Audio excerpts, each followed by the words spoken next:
Sa videong ito, tatalakayin natin ang isa sa mga mahalagang kabanata mula sa banal na Biblia.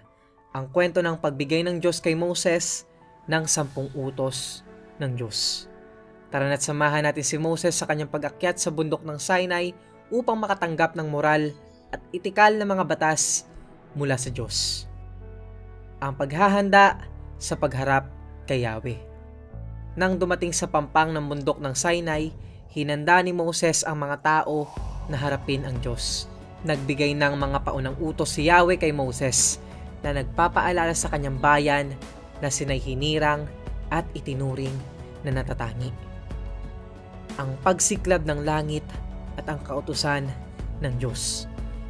Habang nasa ibabaw ng bundok ng Sinai, biglang dumating ang isang kidlat at kulog na nagtakip ng mga kapal na usok.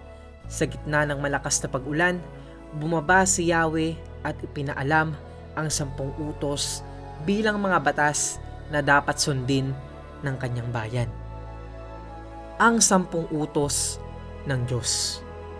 Huwag kayong sasamba sa ibang mga Diyos maliban sa akin.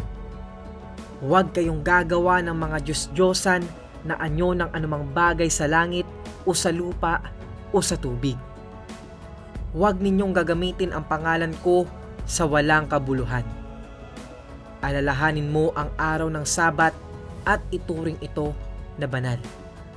Igalang mo ang iyong ama at ina. Huwag kang papatay. Huwag kang mangangalunya.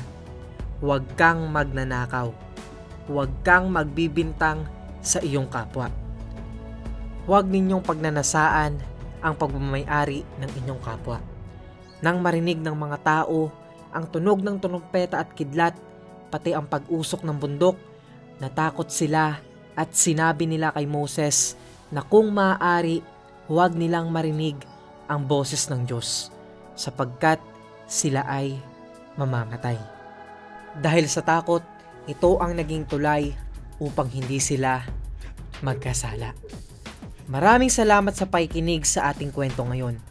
Sana ay naunawaan ninyo ang kahalagahan ng 10 utos ng Diyos at ang moral at etikal na mga batas na itinakda ng Diyos para sa kanyang bayan. Huwag kalimutan mag-like, mag-subscribe at i-click ang notification bell para sa iba pang kwento mula sa banal na Biblia. Hanggang sa susunod na kwento, pagpalain kayo ng Diyos.